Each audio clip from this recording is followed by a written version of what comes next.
இறுதி கட்டத்தில் திமுக காங்கிரஸ் கூட்டணி முறிந்தால் யாருக்கு அதிக ஆபத்து? 2026 தேர்தலின் கிளைமாக்ஸ் அரசியல். வணக்கம். தமிழக அரசியலில் மீண்டும் ஒரு பரபரப்பான கட்டத்தை நம்மால் காண முடிகிறது. 2026 சட்டமன்ற தேர்தலை முன்னிட்டு திமுக காங்கிரஸ் கூட்டணி தொடருமா அல்லது முறிவை சந்திக்குமா என்ற கேள்வி தற்போது அரசியல் வட்டாரங்களில் மட்டுமல்ல, பொதுமக்கள் மத்தியில் கூட தீவிரமாக பேசப்படுகிறது. ஒருபுறம் மு.க. ஸ்டாலின் தலைமையிலான திமுக, மறுபுறம் தேசிய கட்சியான இந்தியன் நேஷனல் காங்கிரஸ்.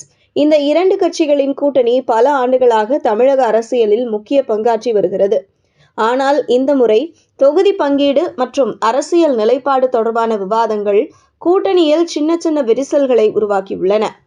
தொகுதி பங்கீடு என்பது சாதாரண கணக்கு அல்ல. அது அரசியல் மரியாதை, வலிமை, எதிர்கால வளர்ச்சி ஆகியவற்றின் அடையாளமாக பார்க்கப்படுகிறது.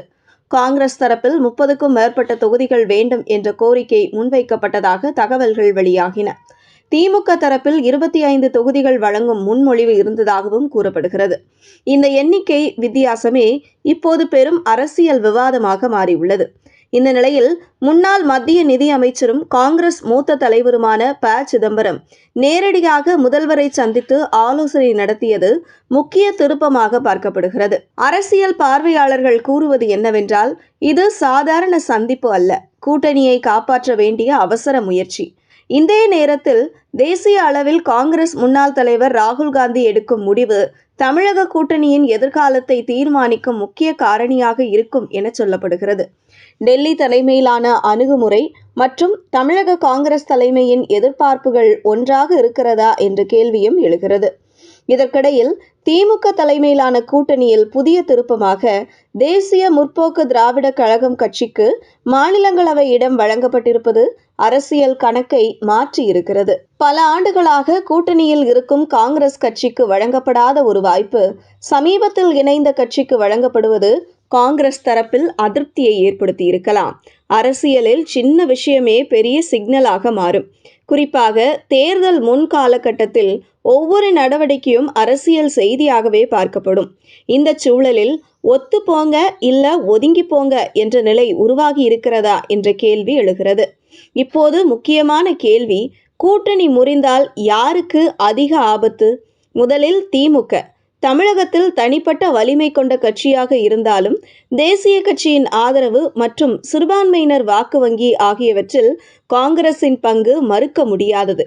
குறிப்பாக நகர்ப்புற பகுதிகளில் காங்கிரஸ் அமைப்பு இன்னும் செயலில் உள்ளது. அதனால் கூட்டணி முறிந்தால் சில தொகுதிகளில் நேரடி தாக்கம் இருக்கலாம்.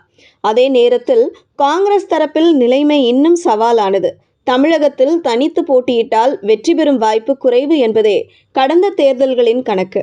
கூட்டணி இல்லாமல் போட்டியிடும் சூழல் ஏற்பட்டால் அது கட்சியின் அமைப்பு வலிமையை சோதிக்கும் ஒரு கட்டமாக மாறும்.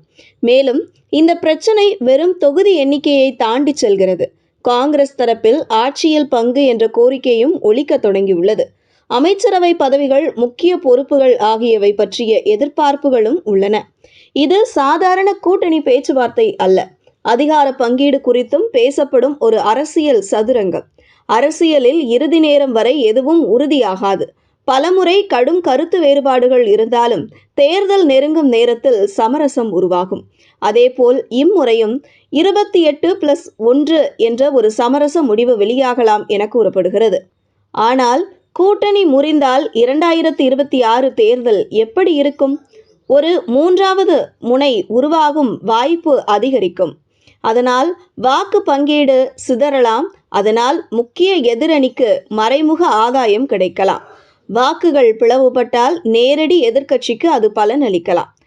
இந்த சூழலில் அரசியல் பார்வையாளர்கள் கூறுவது, இந்த கூட்டணி வெறும் அரசியல் உடன்படிக்கை அல்ல, அது 2026 தேர்தலின் திசையை நிர்ணயிக்கும் ஒரு தீர்மானம்.